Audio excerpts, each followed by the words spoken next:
tem um delayzinho até começar, acho que agora vamos nos conectar.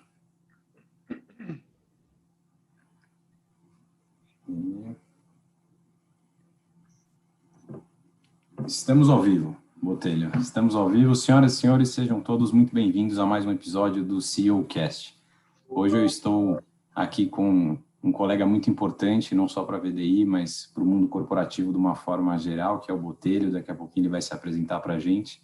Mas eu queria, acima de tudo, desejar as boas-vindas a todos que nos acompanham até agora, a todas as mensagens muito gratificantes que a gente tem recebido a respeito do formato com esse quadro. A gente tem feito aqui na VDI um grande esforço para trazer um conteúdo de qualidade para vocês, e eu acho que essa sinergia um pouco mais descontraída que a gente tem trazido para o CEOcast, ao mesmo tempo um conteúdo muito enriquecedor, tem sido reconhecida por vocês, e a gente está muito feliz de poder apresentar o 4º episódio aqui. Aos que não me conhecem, meu nome é João Stedley, eu estou como diretor da VDI, que é a Associação de Engenheiros do Brasil-Alemanha, e hoje com um convidado extremamente especial, o qual eu gostaria de passar a palavra, e tenho muito orgulho e honra de você ter aceitado o meu convite. Botelho, seja muito bem-vindo e me conte, por favor, como que você está. Claro, o prazer é todo meu, João. Obrigado pelo convite, para mim é uma grande satisfação. O VDI está no nosso coração, na nossa história, não é? Então, para mim é uma grande honra poder participar. E estou bem, estamos aí, graças a Deus, protegidos, trabalhando debaixo de todos os protocolos. Hoje, por exceção, estou aqui na empresa, normalmente estou em home office, mas seguindo todos os protocolos necessários, estou aqui na minha sala sozinho, de forma que estamos bem. Então, é um grande prazer, muito obrigado pelo convite, espero poder contribuir aí com vocês. Sem dúvida, sem dúvida. E quem ganha no final de tudo são os nossos ouvintes, nossos espectadores que nos acompanham fielmente aqui nas iniciativas da VDI. A Bosch é uma grande empresa que atua e sempre contribui para todas as nossas atividades, e eu vou ter essa enorme oportunidade de bater um papo com você por mais 58 minutos até as 19 horas, tá bom? Botelho, queria começar com uma pergunta bem abrangente, bem simples, que eu tenho o costume de fazer para todos os convidados e que eu acho que ninguém melhor do que você para responder sobre si mesmo, né? E eu queria saber, tanto de vista profissional quanto do ponto de vista pessoal, primeiro de tudo, para que nossos associados e ouvintes se localizem, quem que é Bezaliel Botelho? Sim, falar um pouco sobre, minha pessoa. Muito bem, eu estou já indo para 36 anos de atividade aqui no Brasil, especificamente na Bosch, quer dizer, talvez algo meio atípico que alguém fique tanto tempo na mesma empresa, mas tem toda uma razão para isso. Eu sou brasileiro, fui estudar na Alemanha na minha juventude. Eu fiz universidade na Universidade de Karlsruhe, na Alemanha. Me preparei bem para voltar ao Brasil, e porque eu queria servir o meu país, fazer diferença no Brasil, e procurei emprego e logo achei a empresa Bosch, que me deu uma oportunidade. Foi meu primeiro emprego. E eu, como engenheiro, sou engenheiro de telecomunicações e eletrônica.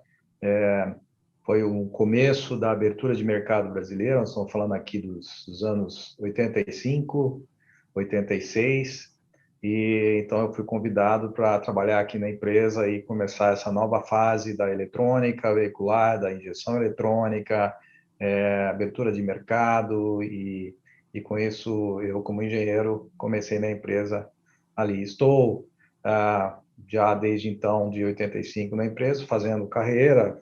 Claro, passei por várias áreas, seja área de engenharia, área de desenvolvimento, área de aplicação, área de vendas, área comercial, produção, e aí você vai estar tendo sempre oportunidades. É uma empresa que dá muitas oportunidades. A Bosch é uma empresa global, quase 400 mil pessoas, funcionários trabalhando ao longo do mundo, e com isso te dá muitas oportunidades. Então, desde 2011, eu fui convidado a assumir a presidência da empresa, e estou aqui cuidando de tudo que é abaixo do México, essa América Latina, atuando aqui nos negócios da empresa, em vários setores. A Bosch atua tanto no segmento automotivo, que é talvez o carro forte dela, mas também temos a área de industrial, áreas de bem de consumo, muito forte aqui na América Latina também, de forma que estou muito feliz em trabalhar numa empresa com esse porte e principalmente porque eu me identifico com ela por ser uma empresa muito inovadora, está no DNA da empresa a inovação e isso dá muitas oportunidades para criar. Então, esse é Bezalel Botelho, ou seja, trabalhando já quase 36 anos numa empresa bastante tradicional alemã. É uma empresa que não está na bolsa, uma empresa que tem que fazer o seu futuro através dos negócios atuais, não é? Tem que ser sustentável, e por isso é uma empresa que preza muito o funcionário, o colaborador, a sua criatividade. Então, me sinto muito bem aqui. Que legal, Botelho. Parabéns pela trajetória. A gente aqui na VDI também tem um super carinho pela Bosch e admiração, acima de tudo, né? É realmente uma grande empresa. Antes da gente entrar um pouco nas questões mais setoriais, mercadológicas, de inovação, engenharia, etc., eu queria te fazer uma outra pergunta, de certa forma, também introdutória.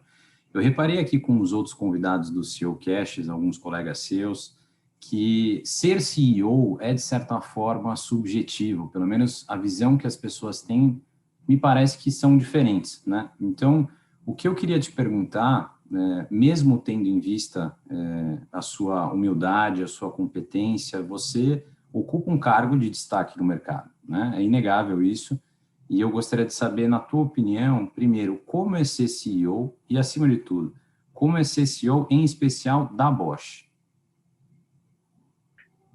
Bem, sem dúvida é um desafio constante para nós que lideramos pessoas, competências. A empresa é uma empresa muito galgada em competências tecnológicas, pessoas de alto nível, de alta competência. Não é? E desde, como disse, faz já 10 anos que eu estou como CEO. Eu já fui antes vice-presidente, atuando principalmente na área de fabril, né? E na área comercial. Eu acho que é um desafio constante, principalmente no Brasil, que é um país tão dinâmico, com tantas vulnerabilidades. E como brasileiro, para ser CEO de uma empresa do porte da Bosch, primeiro é uma grande honra, um grande orgulho, né?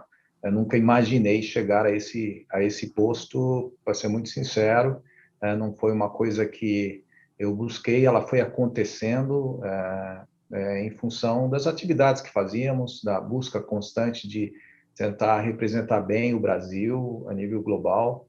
Eu acho que o desafio que eu tenho sempre é isso, é mostrar a capacidade do brasileiro, a competência do brasileiro e a oportunidade que essa região do mundo, a América Latina, dá para uma empresa global como a Bosch, que é uma empresa que atua em todos os lugares do mundo, não é? Então, o meu papel de CEO é fazer com que a empresa esteja no radar, a empresa brasileira, a empresa América Latina esteja no radar do meu stakeholder, para que a gente possa trazer atratividade, possa ter atenção em relação à inovação, a desenvolvimento, a investimentos.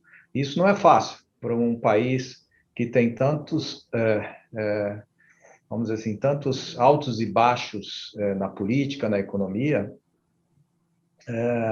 Eu sempre digo que o Brasil a gente sempre fala do grande gigante adormecido, e que todo mundo fica na expectativa que uma hora ele vai levantar e sair andando. A gente já imaginou que isso estava acontecendo alguns anos atrás e, infelizmente, não é o que aconteceu realmente. Que às vezes ele abre o olho, ele mexe um braço, mexe uma perna, todo mundo acha agora o bicho vai levantar e vai, mas a gente, infelizmente, tem tido muitos altos e baixos, não conseguimos ainda decolar como nação, como país, para o mundo, mas eu ainda acredito muito nesse potencial e principalmente no momento que a gente está vivendo, eu acho que a gente vai começar a fazer essa transformação. Então, o desafio de um CEO aqui no Brasil é exatamente esse, é lutar para que a gente cresça e faça jus àquilo que o mercado nos oferece de oportunidade, porque as oportunidades são muito boas, são muito grandes.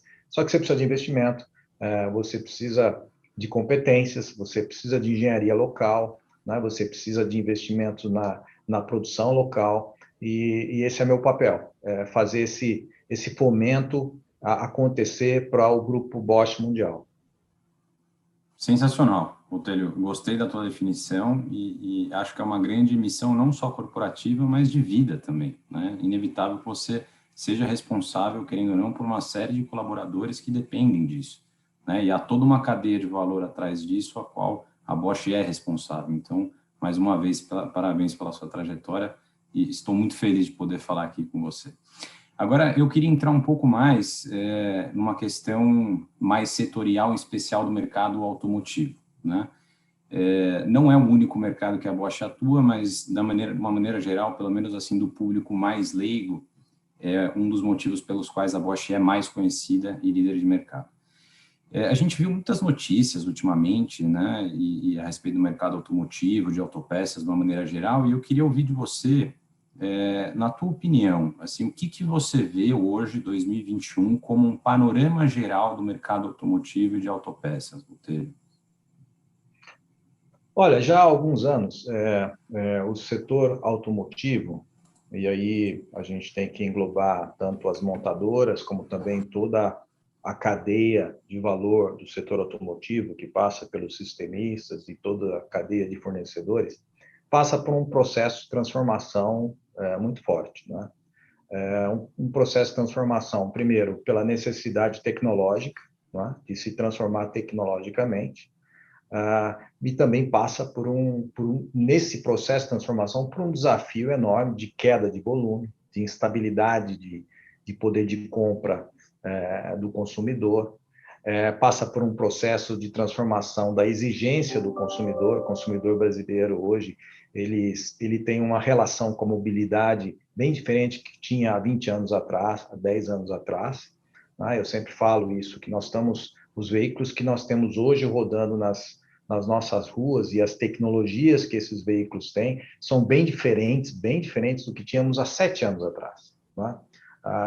E, consequentemente, também o valor desses veículos o ticket médio desses veículos atuais são bem diferentes daqueles lá de trás. Então, nós fizemos uma transição de sairmos de um mercado de cerca de 2 milhões de veículos, fomos a quase 5 milhões de veículos, incluindo o mercado da Argentina, e depois despencamos e estamos aí hoje, de novo, chegamos a ter um patamar de 2 milhões, começamos a subir de novo, aí veio a pandemia, derrubou de novo esse volume. Então, esse mercado muito volátil, ele tem nos acompanhado, porque ele acompanha também com o viés da economia. Por outro lado, a transformação tecnológica, ela sempre foi crescendo, porque se exige cada vez mais veículos mais eficientes, veículos mais seguros, né? E veículos mais confortáveis, mais conectados. Então, essa transformação da indústria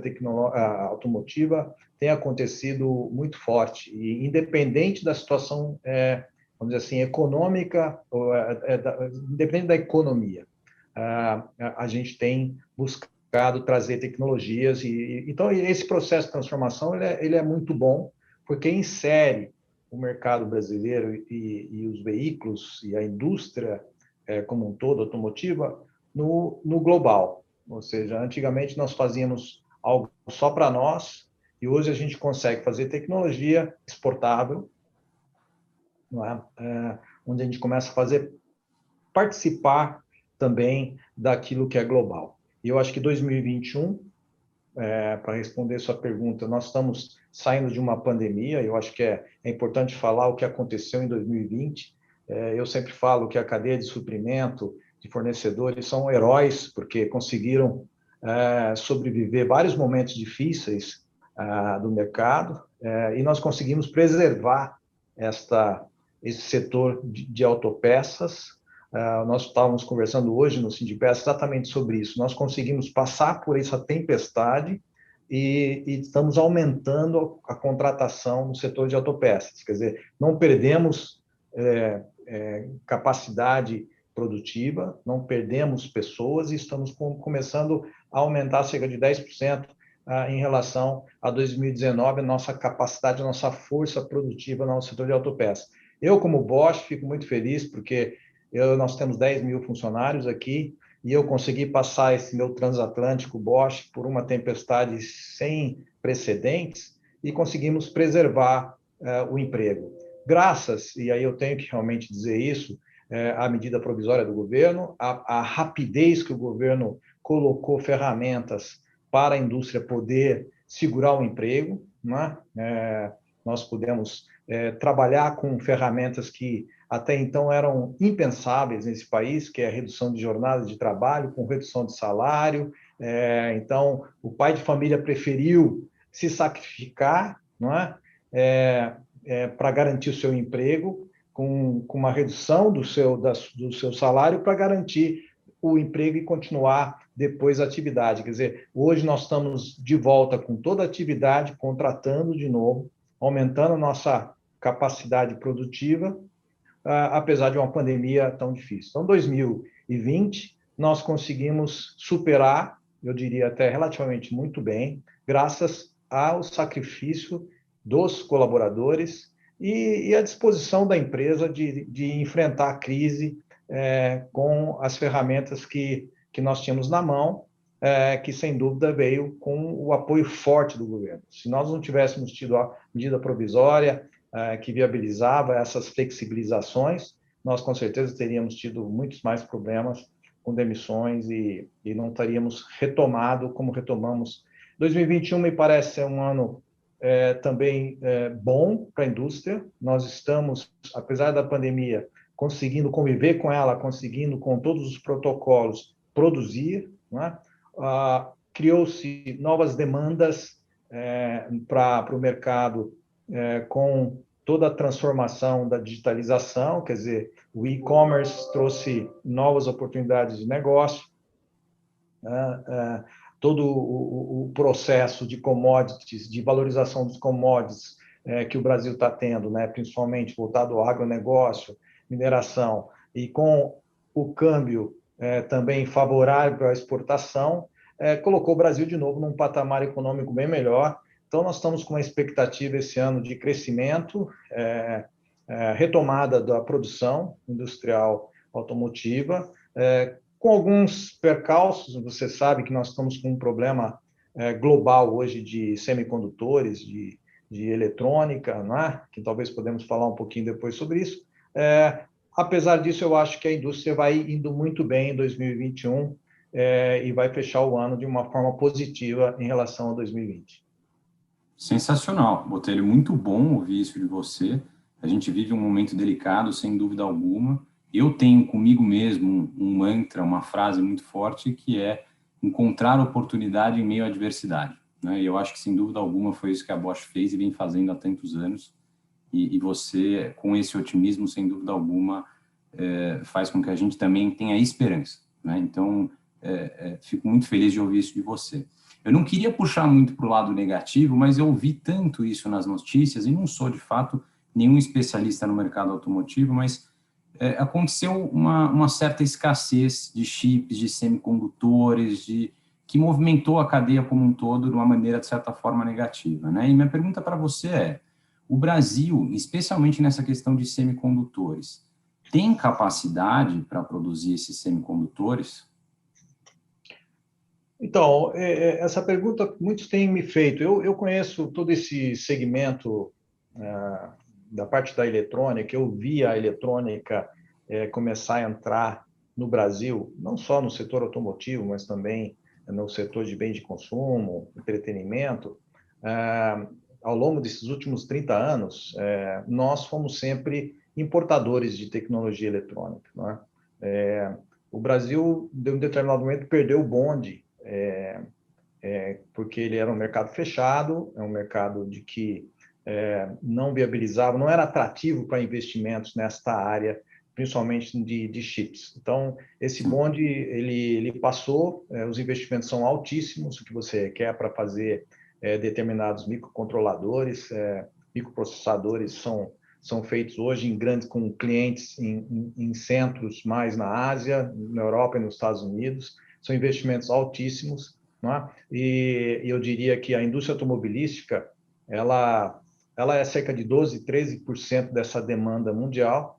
E o que aconteceu em 2020 é que, com a pandemia, o mercado automobilístico se retraiu muito forte, né? Parada de montadora, etc., e sem visibilidade nenhuma, onde, em paralelo, o mercado de entretenimento, digitalização, né? Computadores, através dos home office, as transmissões virtuais, 5G, tudo isso cresceu. Então, demandou esses microcontroladores muito forte. Então, nós começamos no ano de 2021 já com uma escassez natural pelo fato de que a indústria automobilística voltou a crescer, mas grande parte dos compromissos de fornecimento de chips estavam indo para outros setores. E aí nós tivemos alguns intempéries, como incêndio de uma grande fornecedora no Japão, ou um blizzard, que a gente chama aí nos Estados Unidos, uma nevasca muito forte na região ali do Texas, que parou totalmente fábricas ali. Então, vários intempéries pioraram mais ainda essa capacidade de fornecimento dos microchips. O Brasil não tem como, de maneira alguma, até porque o lead time de investimento para a fabricação desse tipo de tecnologia demora 1 ano, até 2 anos. Nós mesmos acabamos de inaugurar uma planta que nós investimos em Dresden, no leste da Europa. É uma planta que está nos custando 1 bilhão de euros, é um dos maiores investimentos que nós fizemos na nossa história, para produzir os wafers, exatamente chips, porque nós somos grandes produtores de sensores, principalmente sensores que vão no setor automotivo, mas também que vão no celular, etc. O investimento é altíssimo, demanda muito tempo, demanda muita tecnologia e muita base de fornecedores locais, que nós não teríamos tão rápido chance de montar, de fazer, de investir nisso. E eu diria também que isso também é política de Estado, de país, que coloca, como a própria Coreia fez isso, a própria Ásia, quando você fala da Tailândia, e que resolveram colocar foco nesse segmento de chips de microcontroladores. Então, respondendo a tua pergunta, não, é uma utopia pensar que o Brasil poderia agora montar um investimento e montar fábrica e começar a produzir chips. Eu não acredito nisso para resolver o problema atual. Agora, começar agora, pode ser que daqui 3, 4 anos a gente teria algum papel, só que nós teríamos concorrentes fortes, e aí o Brasil precisa mudar algumas bases de custo para poder chegar lá. Ou seja, a curto prazo é de fato uma utopia, né? Mas talvez a médio e longo prazo possa se tornar uma realidade a depender de uma série de outras consequências. Né? E eu queria fechar esse bloco automotivo, digamos, com você, nesse assunto, Botelho, a respeito de algo que a gente já há alguns anos vem se falando muito e se falará mais ainda nos anos que estão por vir, que é a respeito do Rota 2030, né? Eu queria ouvir de você o que exatamente é o Rota 2030 e qual que é o impacto que ele tem no mercado de uma maneira geral. Olha, já há alguns anos o Brasil, e eu tenho feito parte de todo esse processo, busca uma política industrial para o setor automotivo consistente, não é? Nós tivemos, ao longo dessas últimas 3 décadas, vários programas governamentais, seja programas bons para redução de emissões de gases, como o Procon, nós tivemos programas que entrou em várias fases, que puxou tecnologia, porque você tinha que ter veículos mais eficientes, mais limpos em relação à emissão de poluentes, e aí você viu a transformação tecnológica, entrando a injeção eletrônica, vários tipos de sistemas. Nós tivemos uma legislação também que colocava mais segurança nos veículos, aí nós trouxemos o ABS para cá, um sistema de frenagem que reduz bastante o número de acidentes, mas isso era opcional, não era uma legislação obrigatória. Então, se discutiu muito como trazer para o Brasil investimentos em tecnologia através de algumas legislações, né? E nós tivemos o Inovar Alto, que foi um programa que, de certa forma, fez com que se aumentasse impostos, né? Principalmente para importação, e toda montadora que quisesse produzir vender veículo no Brasil, ele teria que mostrá-lo conteúdo nacional para poder abater esses 30% de imposto que foi colocado na época. Isso trouxe muito investimento em capacidade produtiva para o Brasil, montagem de veículos, mas não trouxe realmente o impulso no que diz respeito ao investimento em tecnologia. E nós trabalhamos, então, junto com o governo, com as associações, e a Bosch teve um papel importante, porque eu falava quais eram as tecnologias que poderíamos estar trazendo para o Brasil, e criou-se o Rota 2030. O Rota 2030 é um programa de 10 anos, quer dizer, um programa industrial de 10 anos, que até então nunca tínhamos, que define em fases eficiência energética.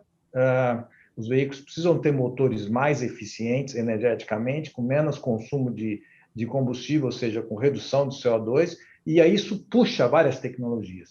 A tecnologia da injeção direta traz pneus mais eficientes, né? Traz sistemas de arrefecimento mais eficientes, o que traz muita eletrônica. Você começa a controlar mais, você traz muito mais sensores para dentro do veículo e para toda a motorização.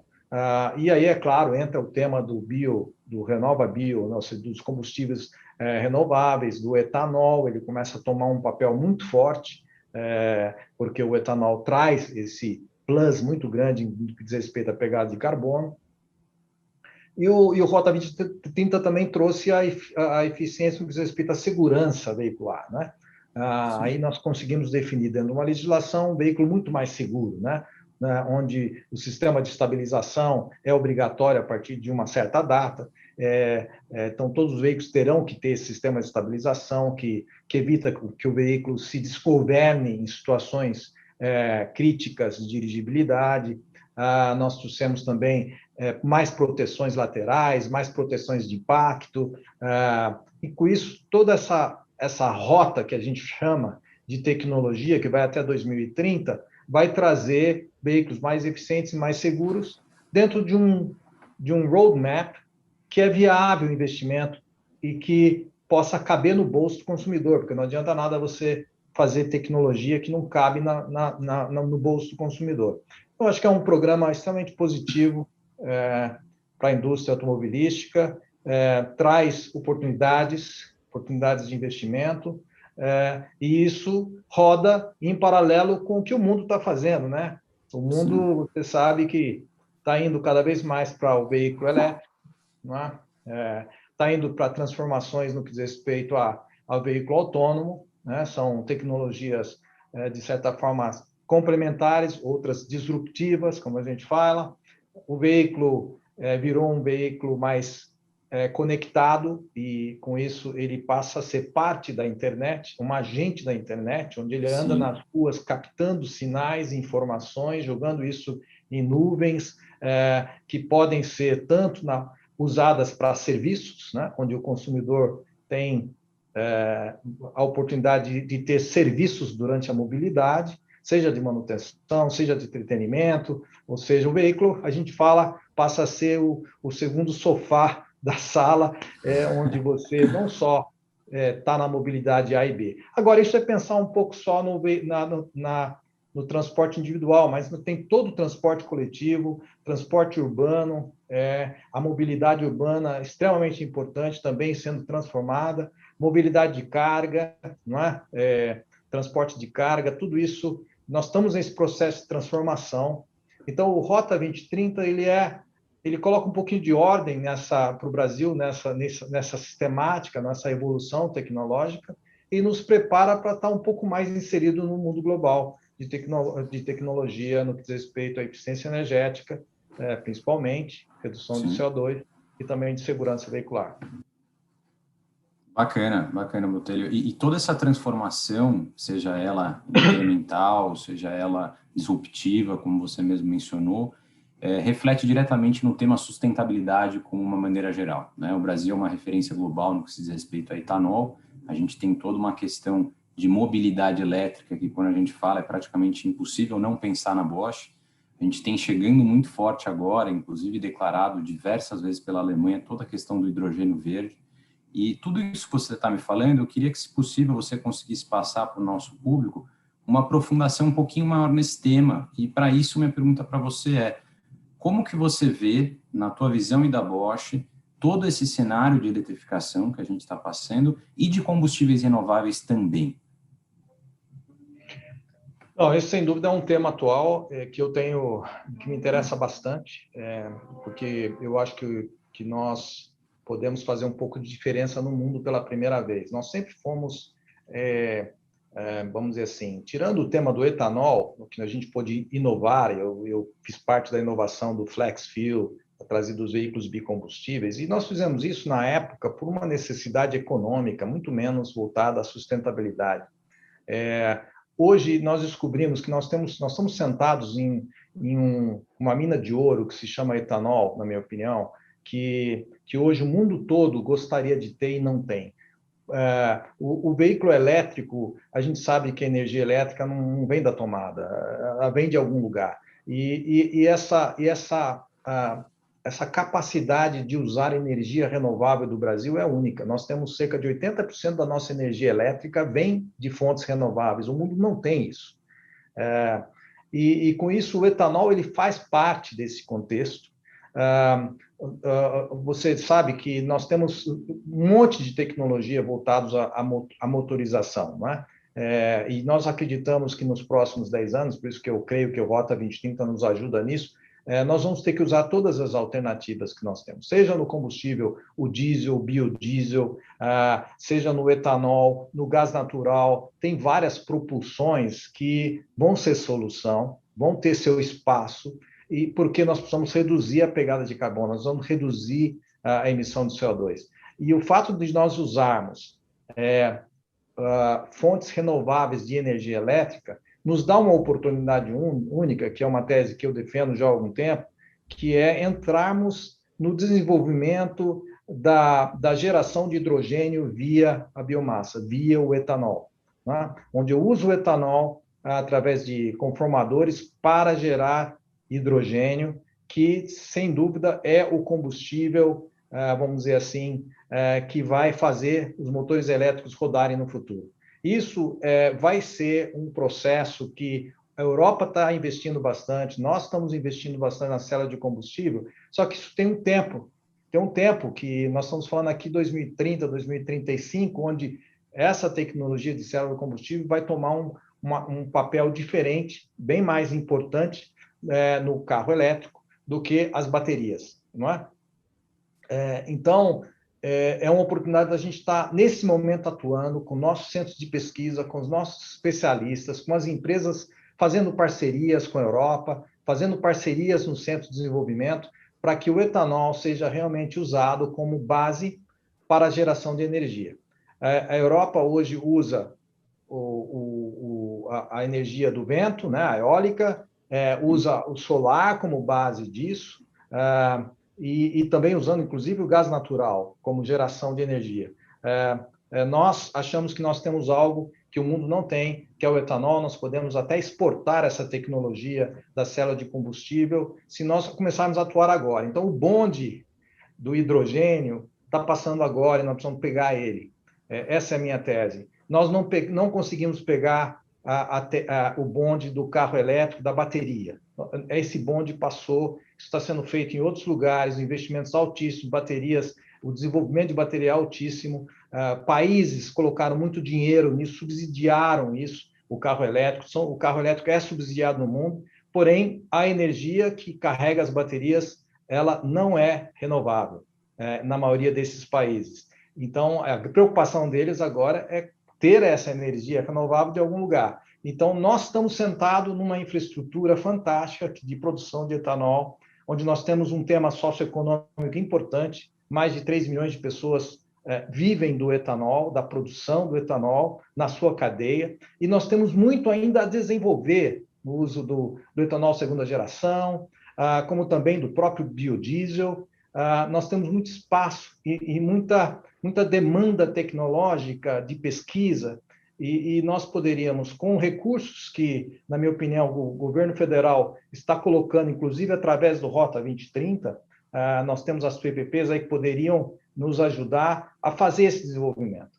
Só que, então, isso deveria ser uma política de Estado, e eu fico feliz que acabou de sair do lado do governo o hidrogênio verde, uma visão de combustível do futuro verde, que isso eu acho que vai ser a grande alavanca, e pela primeira vez, em paralelo ao Rota 2030, nós vamos ter um empurrão do lado de Estado, de governo, que vai ajudar, que vai trazer interesse de muitos especialistas, de muitos investimentos para o Brasil, e aí eu tenho certeza que, a partir de 2030, o Brasil vai estar em outra posição no que diz respeito à geração de energia e na mobilidade, definindo a propulsão do futuro que sem dúvida vai ser célula de combustível, a hidrogênio. Eu não tenho dúvida disso, A oportunidade é agora, concordo com você. Esse é um tema importantíssimo para a VDI também, sei que para a Bosch também. E ainda dentro desse tema como um todo, sustentabilidade, a gente sabe que as empresas têm uma responsabilidade social e sustentável muito grande. A Bosch, de certa forma, exala isso muito forte, a gente sabe disso, o mercado sente. Mas as empresas também têm uma responsabilidade econômica, né? E o que eu queria perguntar para você, Botelho, é se esses dois mundos, né, será que eles andam juntos? E será que é possível alinhar a sustentabilidade com os objetivos financeiros da empresa? Isso é possível? Uhum. Exatamente, é por isso que eu comento do tal da ponte. Eu sempre falo, eu tenho uma ponte para chegar lá. Vamos falar assim, nós temos hoje o nosso core business está voltado, por exemplo, a motores a combustão, a motores que usam gasolina, etanol, diesel, biodiesel, e nós precisamos garantir, através desse negócio core business atual, o nosso sustento, não é? Para poder fazer o futuro através de novas tecnologias. A Bosch tem, claro, sempre se preocupado com esses dois extremos, né? Garantir a sustentabilidade, né? E garantir recursos para investir. Isso nós fazemos através do nosso DNA de inovação. Nós estamos sempre inovando e buscando oportunidades, não só no setor automotivo. A Bosch tem atuado bastante em outros setores, setor da mineração, né? Que nós entramos alguns anos atrás, trazendo soluções através da internet das coisas e da inteligência artificial, do sensoriamento. Eu consigo dar soluções para o setor de mineração em relação à segurança enormes, fantásticas.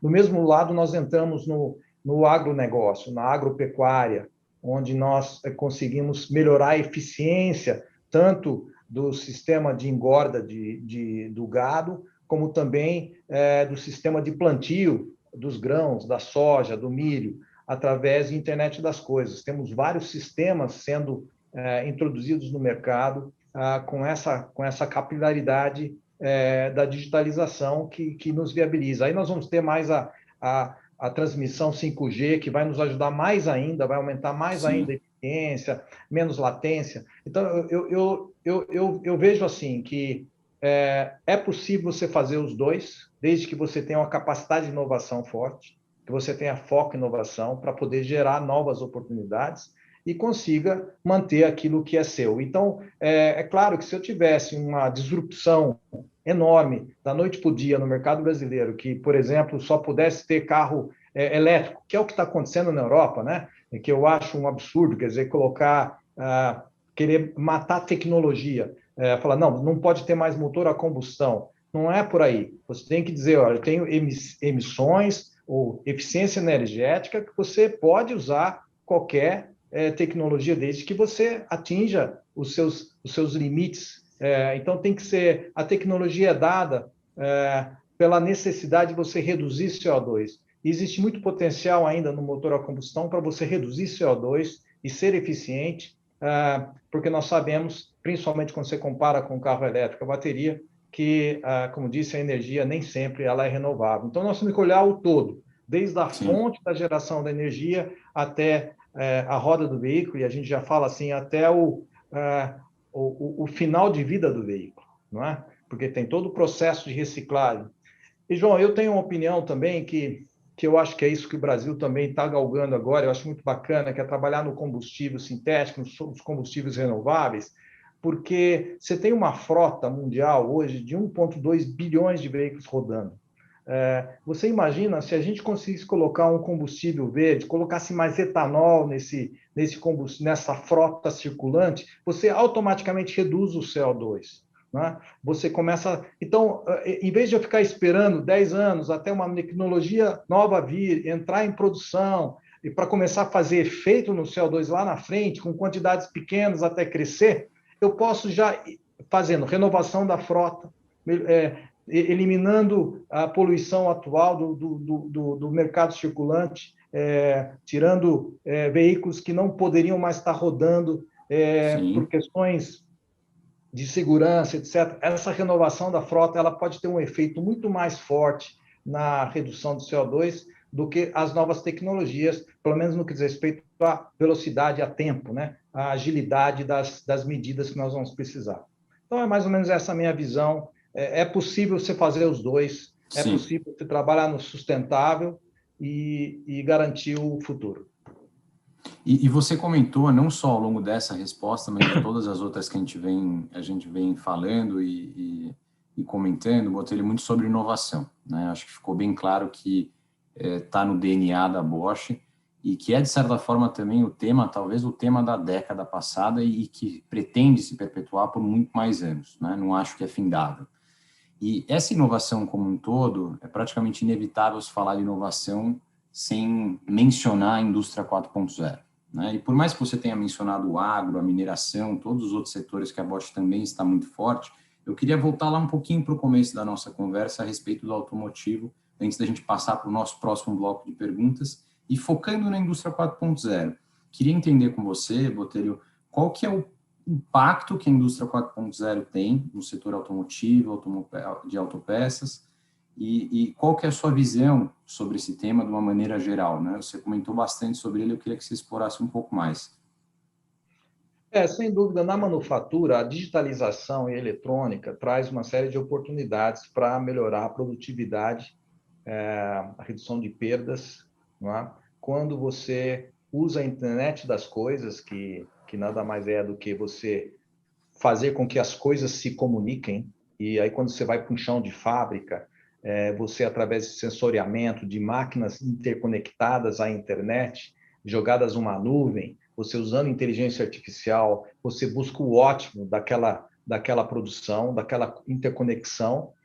Nós falamos até que a indústria 4.0 do futuro, ela não tem, ela só tem paredes, porque o que acontece entre essas paredes, ela tem uma dinâmica muito grande. Você tem muita automação, muita robotização, sem dúvida nenhuma, mas você requer tecnologias e competências de operação diferentes do que você tem hoje. No Brasil, nós começamos a aplicar a indústria 4.0 aqui, principalmente o que a gente chama do brownfield, ou seja, a gente pega as máquinas antigas, as máquinas, vamos dizer assim, não conectadas, nós conectamos à internet, colocamos sensoriamento, trabalhamos com, por exemplo, manutenção preditiva, melhoramos a eficiência de todos os processos daquela planta. Isso envolve também logística, envolve toda a cadeia de fornecedor. Hoje eu tenho linhas aqui na Bosch, no Brasil, que estão conectadas no network mundial, online, e com isso nós conseguimos trocar informações, troca de software,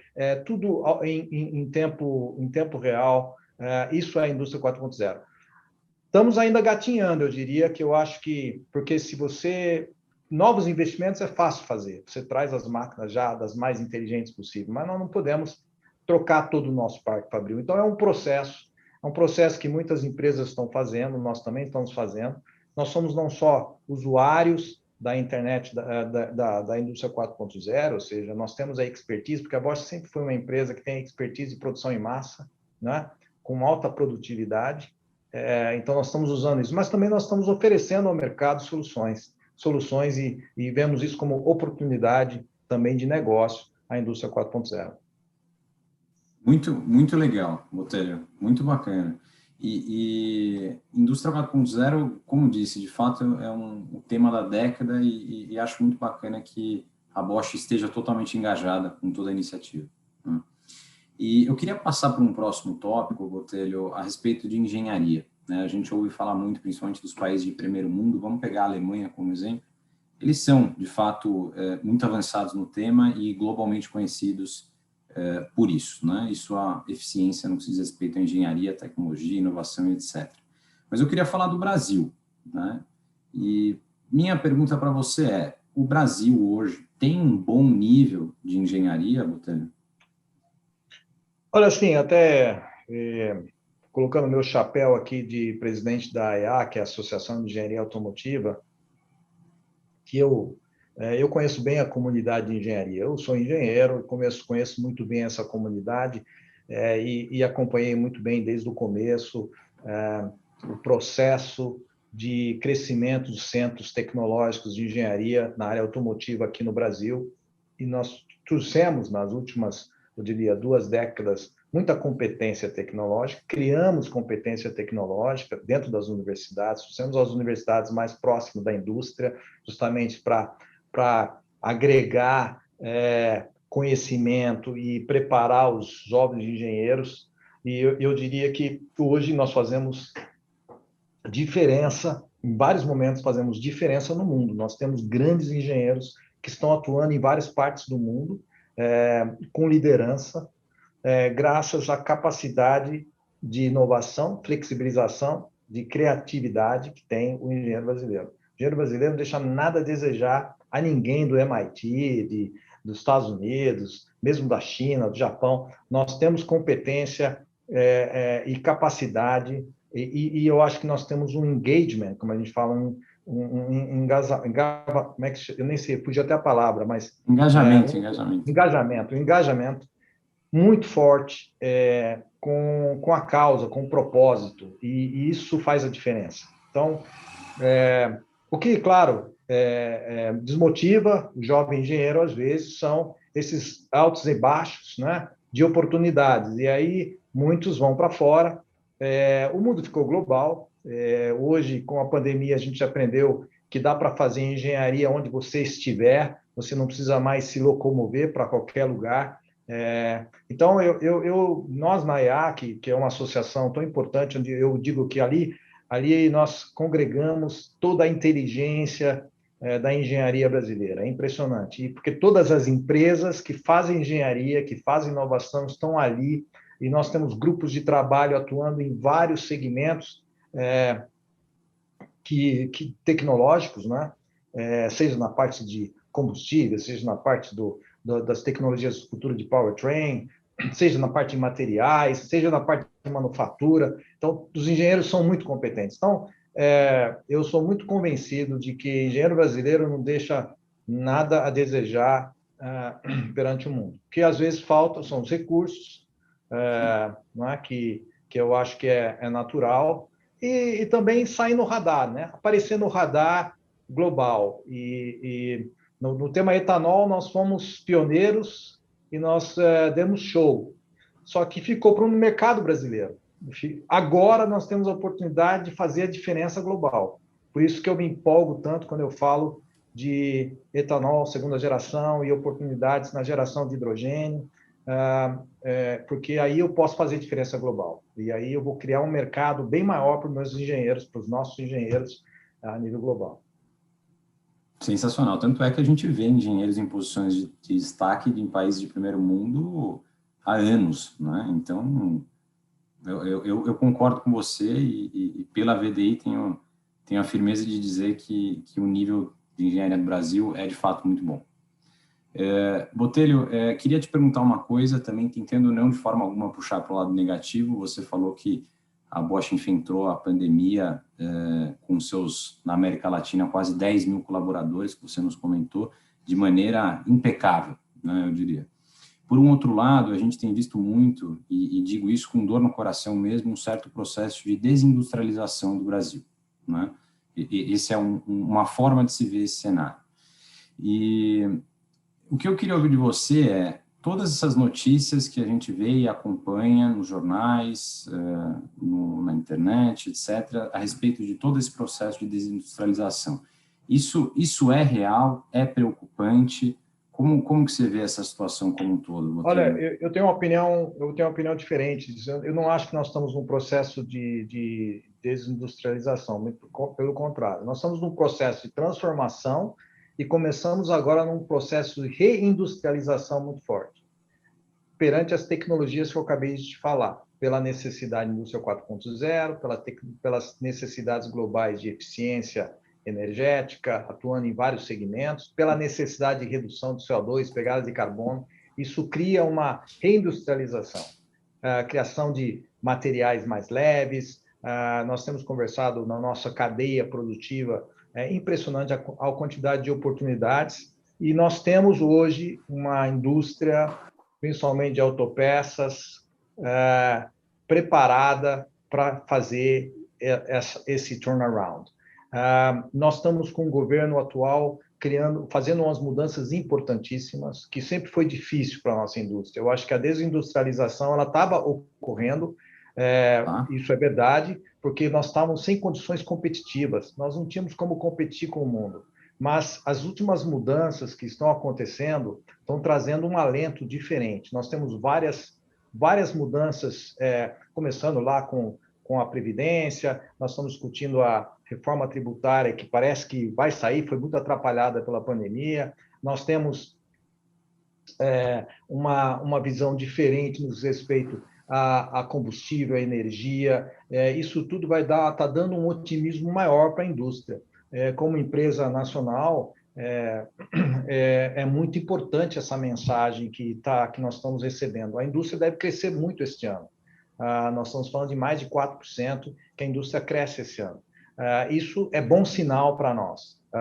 A Bosch está trazendo investimentos de fora. Eu estou trazendo uma linha para produzir, para exportar. Né? Uma linha que começamos agora esse mês a fazer dry out dela, e nós vamos exportar bicos de injetores para o mundo, saindo da nossa planta de Curitiba. Ou seja, eu trago investimento para exportar. Não dá mais para fazer investimento só para uso do mercado local. Você tem que estar inserido no contexto global. Isso só é possível se você for competitivo. Isso só é possível se você conseguir fazer mudanças estruturais, e é claro que isso demora, mas as que já estão sendo feitas nos dá esperança que mais lá na frente vão ser mais competitivo ainda. E quando você fala de infraestrutura, o fluxo de logístico tem que melhorar, os investimentos que estão sendo feitos nos portos. Eu sou muito otimista que agora nós estamos começando a ser pragmáticos em alguns temas que nós diagnosticamos há muitos anos atrás, mas que nunca aconteceram. Então, essa desindustrialização estava acontecendo, é verdade.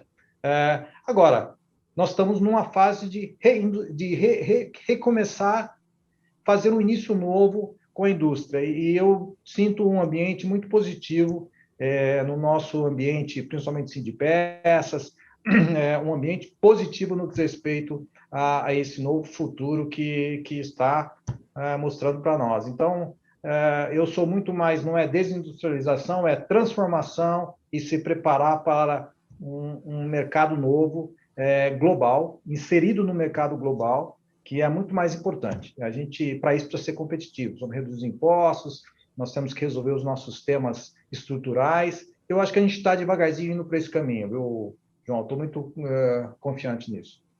Fantástico, Botelho. Eu partilho da mesma opinião que você, vejo com otimismo.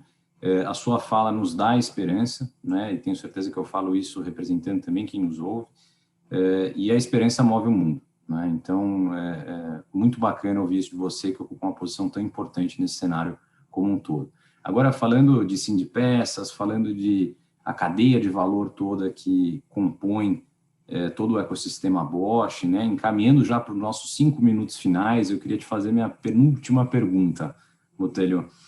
Inclusive, vi recentemente nas redes sociais o prêmio que a Bosch entregou a um dos seus fornecedores, e eu queria te perguntar a respeito exatamente desse público que compõe, sim, boa parte da industrialização do país, e não só pensando muito nas grandes empresas como a Bosch, mas focando agora nas pequenas e médias empresas, né, que são a maioria das empresas aqui do Brasil, lá da Alemanha e da maior parte do mundo, né?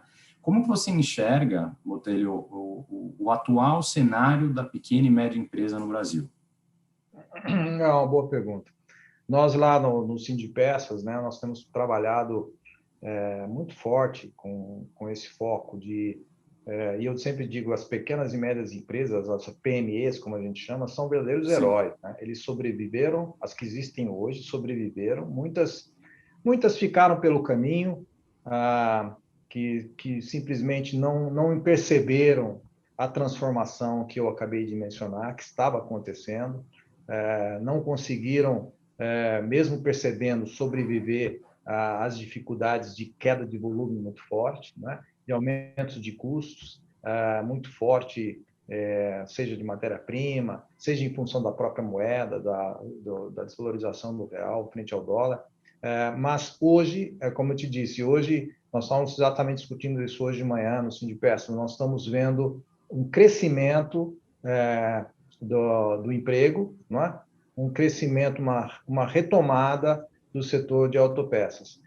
E as pequenas empresas precisam de ajuda, e essa ajuda está chegando, não é? Nós, Sindipeças, nós estamos sempre trabalhando com treinamento. A Bosch, por exemplo, pegou da sua base de fornecedores, nós pegamos 25 empresas pequenas, médias, e ajudamos no que diz respeito à indústria 4.0, né, colocando o nosso próprio esforço tecnológico para ajudar a melhorar o processo produtivo dessas empresas. O governo federal, através da Lei do Bem, trouxe também uma oportunidade para elas, fizemos um acordo com a CNI, Bosch e fornecedores, onde cada um entra com 1/3 do custo para melhorar a produtividade desses fornecedores. E é interessante, depois de 2 anos, nós tivemos empresas que aumentaram 132% a produtividade, melhoraram 132%. A média foi 75% de melhora de produtividade, usando ferramentas do Lean, né?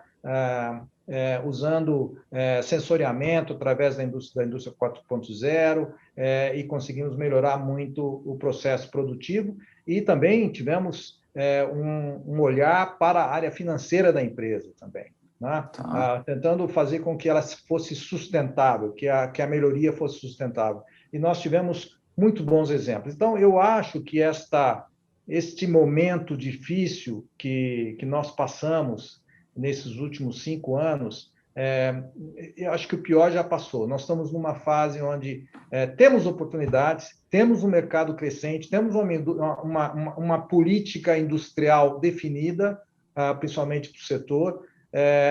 Se a gente colocar um pouquinho a nossa cara para fora a nível internacional e aparecer no radar com algumas ideias como essas que acabamos de falar, eu acho que nós vamos ter uma movimentação natural da base produtiva também para as pequenas e médias empresas aqui no Brasil. Sensacional, Botelho. Parabéns pelo projeto.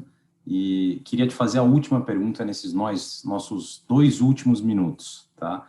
E a gente vive um momento bem único, né? Deu para perceber que você tem um otimismo contagiante que nos alegra, de fato, isso é muito bacana.